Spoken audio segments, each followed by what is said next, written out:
से काली से माँ से धात्री आ से ही धरित्री तापाई ए यात्रा तापाई ए दंड गंजाम जिले में कहीं केबेठू चली आसुछि ए दंड यात्रा चैत्र खरारे खाली पेटरे रास्तारे बुली बुली मां को महात्मा बखाणती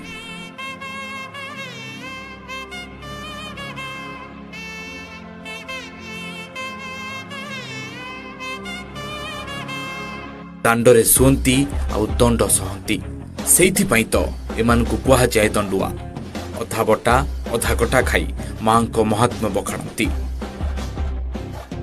गंजाम कला संस्कृतिर इ होची परिचय मानिले ईश्वर न मानिले पथर।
मो ना पंडित डॉक्टर गंगाधर मिश्र माँ नीति केमती छोटिया अधम ब्राह्मण जन्म बा कौन कहीपरि किंतु मो बापा एठारे बहु वर्ष धरी पूजा करुले वर्तमान मु 45 वर्ष धरी एठारे पूजा करुच्ची सुचारू रूपे मोर सहकर्मी मानक धरी अति आनंद उल्लासर सहित पालन करी आज पर्यंत आसुअछि। ये दंड यात्रा अथ दंड पाइले ही यात्राटी सफल हेबो ଏହା भरी किंवदंती अछि। प्रथमे धूलिदंड पानीदंड अग्निदंड होई एहाको दिनकू 3टी दंड कही दंड मानकर भोक्ता मानकर मनस्कामना सिद्ध करने ही आमर कामना। केते दिन धरी 13 दिन धरी यात्राटा हम मेरु संक्रांति दिन उद्यापन यही यात्राटी हम तापर शिवं को मंदिर रे छड़ा माँ कालींकर मंदिर प्रवेश हम। नमस्कार मो ना सत्यनारायण आमपुर अंचलवासी मो बाबा जगन्नाथ मिश्र जेबापा अच्छा जोटा कि आमपुर 75 वर्ष माँ को यात्रा एटा तो गंजाम गोटे अपूर्व गौरवर पर्व जोटा कि आज माँ दांडे दांडे दंड नाचरे प्रसिद्ध होकर तो बाहर तो मो जेजापा जी थे कि जगन्नाथ मिश्र सी करकमल यही गाँव में माँ को प्रतिष्ठा होता आज 75 वर्ष होगा अतिक्रमे मो बाबा गंगाधर मिश्र सी आज पूजक हिसाब से यही माँ प्रतिष्ठा सहित आम मैंने भी बाबा को देखिए आम भी माँ को पूजा अर्चन किस तो योगदान करने आम भी आगे नहीं मु भी दीर्घ 10 वर्ष है 11 वर्ष है माँ को सेवा कर तो यही गंजाम जोटा कि दंड नाच ना एक्चुअली काली माँ महादेव पंचुदंड को लेकिन यहाँ दंड यात्रा हुए तो पंच ठाकुर को लेकिन दंडयात्रा हुए तो समस्ते जो मैंने माँ को भक्त अच्छा तो मुझे भावी गंजाम प्रत्येक जन गंगा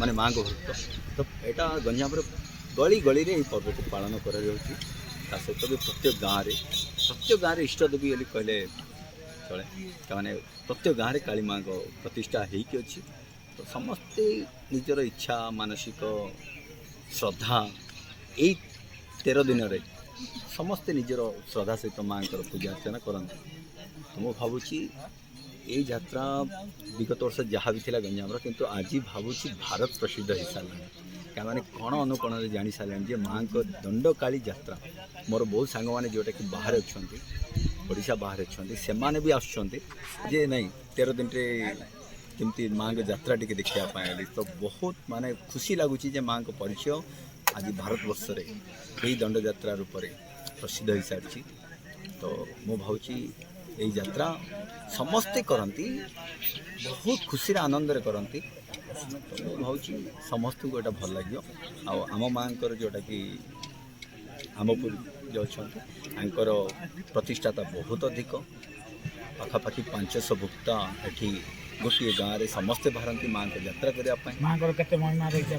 माँ महिमा अपूर्व तांकर महिमा किसी तुलना करा जाएनी का माने जदि देख जदि आज सब 500 जन जदि भुक्ता आसछन्ते 500 कौन ओडिशा रे जदि गंजाम रे देखिए कि ओडिशा रे सब नयागढ़ केते कंधमाल डिस्ट्रिक्ट भी स्टार्ट कर सारे तो तांकर महिमा बहुत बड़ तांकर महिमा अपूर्व तांकर महिमा पई आ किए बाछिबा कौन से पचारिबा तो सेटा निजर मूर्खामी बोली कह कहीं माँ को महिमा बहुत किसी तो देख माने बहुत जन अच्छा जोटा कि आज दिन में टी खर बाहरिया कष्ट कि महिमा आज प्रत्येक दिन में खरार पूजा अर्चना हुए बाहर पूजा अर्चना कौन सी घर किसी अच्छी जोटा कि बाहर ही रहार अच्छी तो चैत्र मासर खरा अपन सब जानते चैत्र बैशाख खरारे तो से खरा जदि माँ करुणामय न था आज एत लोक यात्रा कर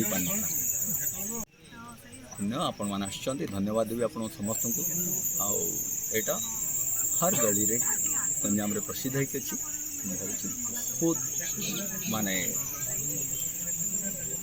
पूजाटा खुशी रे समस्त सबू दाता माने बहुत खुश अच्छा जो मैंने माँ को डाकती बहुत खुशी अच्छा मुझे भावी यहाँ गोटे बहुत पुण्यर माँ यात्रा ଆପଣ ମୋ ନାଁ ଉମାଶଙ୍କର ମହାରଣା। କେତେ ଦିନ ଧରି ପୂର୍ବପୁରୁଷ ଜାଣିଥିଲେ କେତେ ବର୍ଷ ଜାଣିଲା ଏଇଟା ଦୀର୍ଘ 75 ବର୍ଷର ଦଣ୍ଡନାଚ। ଗୋସାଇଁ ବାପା ଆଣିଥିଲେ ଗୁହାରିଆ ପଡ଼ିକି କୋଲାଗଡ଼ ଠାରୁ ଗୁହାରିଆ ପଡ଼ି ଧରି ଆସିଥିଲେ।